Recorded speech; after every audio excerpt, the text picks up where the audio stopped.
That's what we believe restoration is. It's a long-term commitment.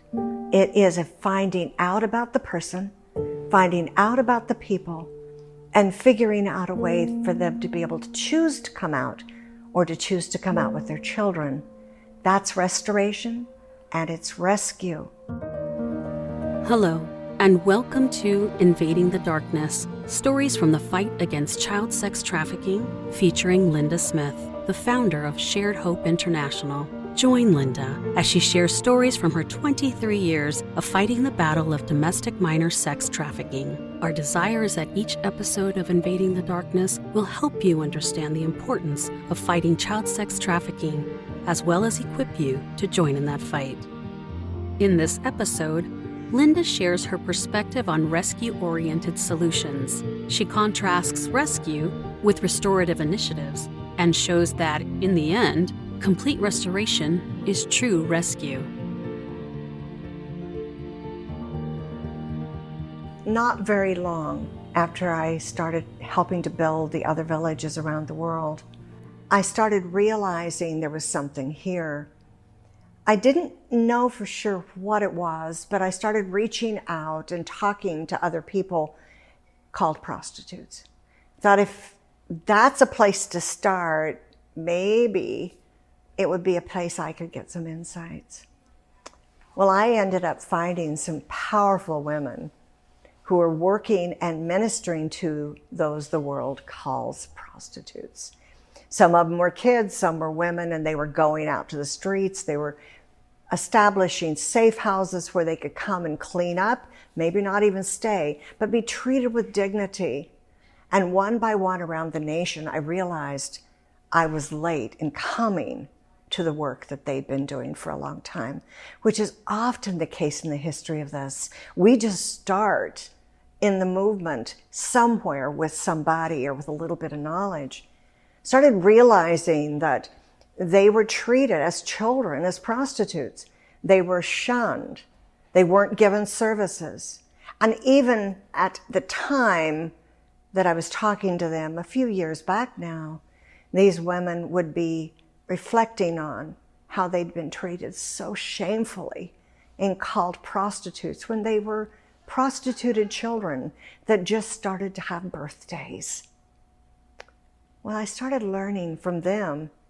I needed to be there to let them do what was in their heart, or to give them a safe place of not being rejected or judged, that they could start building their self-confidence, get their education. And so I decided to build the WIN program in our corporate office. Now, what was that going to look like? Well, it ended up looking like this, a 9-month program to begin with. Most go beyond that. Only a few at a time, but being aligned to learning how to do basic office functions. Everything from answering multi-line phones to computer, and that's grown, the computer use, to being able to organize an event, to be able to carry themselves with dignity and respect others around them. Learn to moderate their language to being less about themselves and more about other people, so they'd be accepted the way they really want it. They don't want, none of us want to be looked at and looked at with pity.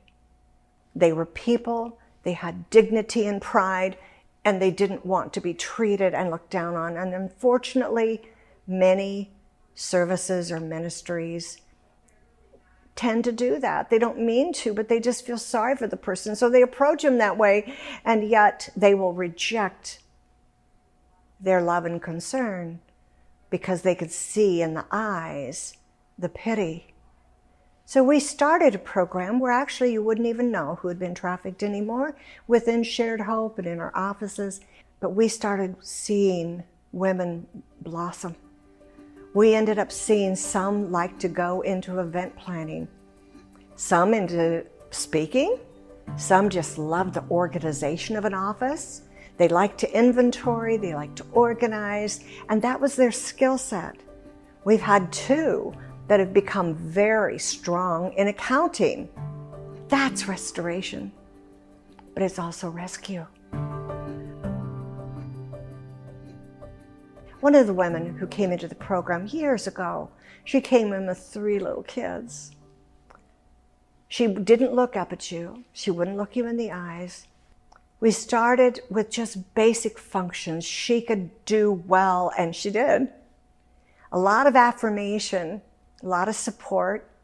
She needed a lot of medical care. And we don't think about that, but it's kind of hard to smile and be happy when your teeth have been knocked out or you've ground them down to where you have infections. You can't be strong. It's hard to look up. So we look to the medical. Sometimes they need to talk to somebody. Sometimes it's just another person trafficked who is strong and stable to say, I did it, you can do it too. But each one of the women is very uniquely different. Hope for today. You can go in and do something, you can do it well. Maybe it takes you 20 times to do it well, but you get that affirmation, you're ready to go to the next thing. It might take 2 years for somebody and 2 months for somebody else, but we're all different. And so that is what we believe is restoration. We believe it is long-term. It's continuing to hold the hands. It is letting them make a choice and then another choice, and then realizing that now that they did get through school, they could maybe go to college and become a nurse. They could go to college and become a business person. Or maybe they'll have the courage to believe some man would want to marry them and love them completely as they are. We've got a lot of marriages now. And we have good marriages and babies and specialized care if you're HIV positive so you don't pass it to the baby at birth. Having full lives started with one step for each of these women and children. And that's what we believe restoration is. It's a long-term commitment. It is a finding out about the person, finding out about the people, and figuring out a way for them to be able to choose to come out or to choose to come out with their children. That's restoration, and it's rescue. Now, I get corrected every once in a while about a rescue, one where we actually did take a child. And maybe I'll tell you about that sometime. But you want to make sure you have the mommy, someone else that understands the situation, because you realize the child is involved somewhere with other people. They feel kidnapped. And that's not rescue. Sometimes in helping people that have been victimized but don't want to be perceived as a victim, you'll get somebody who will challenge you to the point of you not really knowing what to do and not even sure if you want to do it. Well, Into the Wind program, which is the restoration program in our corporate offices that helps these young women build occupations and learn to work and work regularly and show up.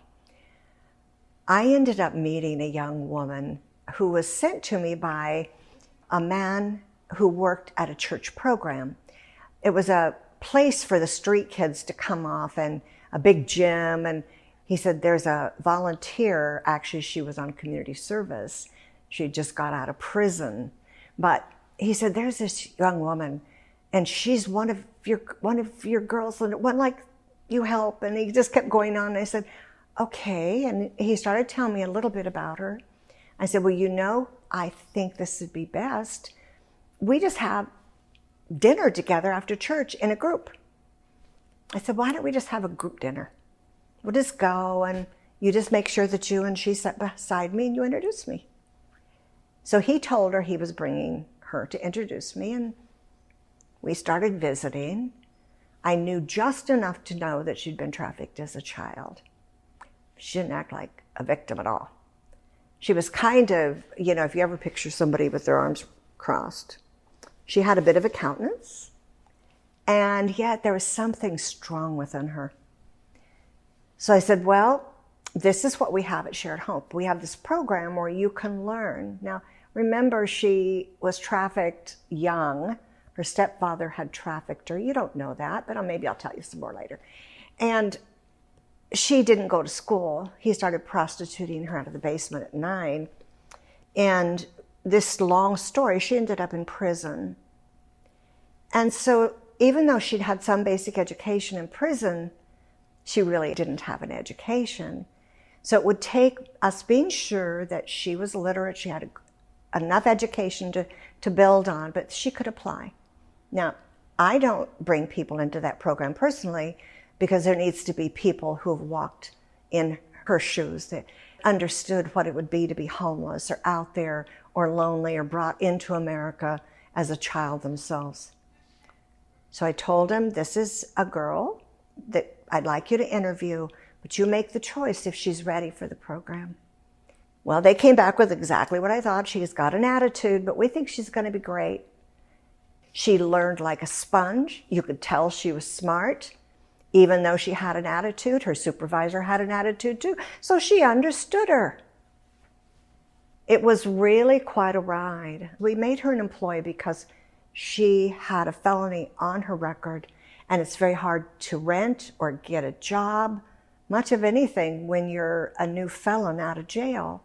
And if she could get anything, it would be so low, she couldn't live on it. So we got really somebody we trained ourselves over the 9 months to be able to do things that she was getting good at, and we trained her further and even into accounting, which she uses today in their small business that she and her husband have. Now you can see some of this turned out pretty good. But it was a road. So I get a call in the middle of the night from the fiscal manager who she was working with to learn accounting. Now she doesn't call me, especially at night. Says, Yvonne's in jail. I go, oh, what'd she do? She ripped a door off of an apartment. A woman had her keys inside and locked the door, and she ripped it off. I said, well, I knew she was strong, but her anger would get out of control. But in the wisdom of this fiscal manager, she said, what do we do? And I said, well, most of our women end up having second chances, or we've never had one thrown in jail. And she maybe wouldn't have been thrown in jail had she not had the felony, but the moment they saw the felony, then automatically they considered her violent.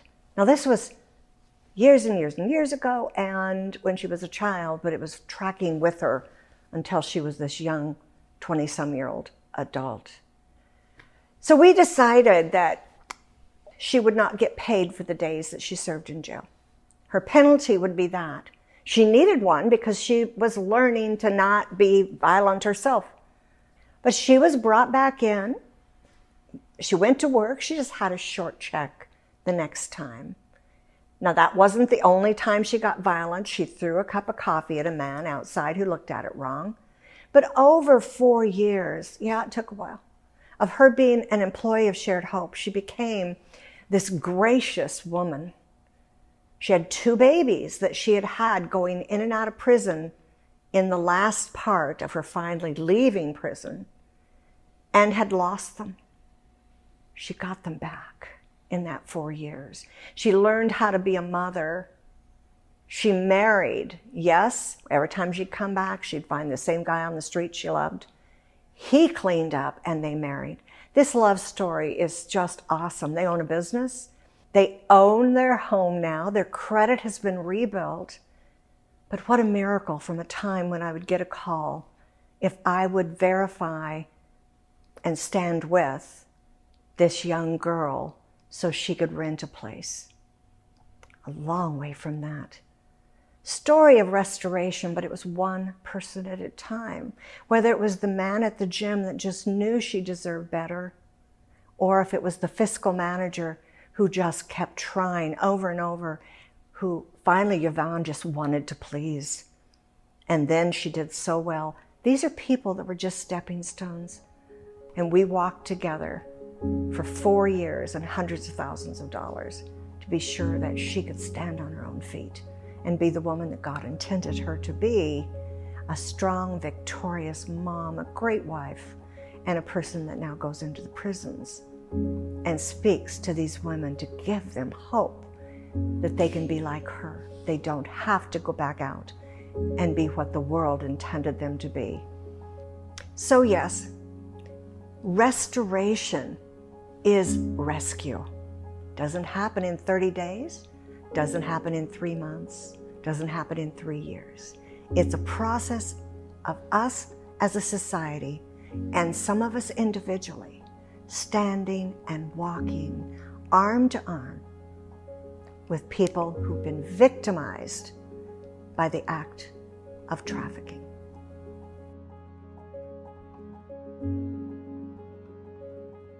Thank you for listening to Invading the Darkness, stories from the fight against child sex trafficking.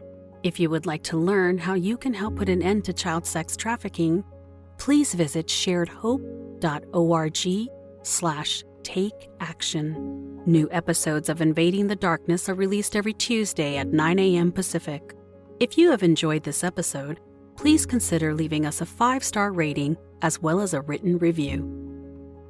Join us in episode 9 as Linda gets to the heart of the issue behind child sex trafficking. We hope you will join us. Thank you again for listening to Invading the Darkness.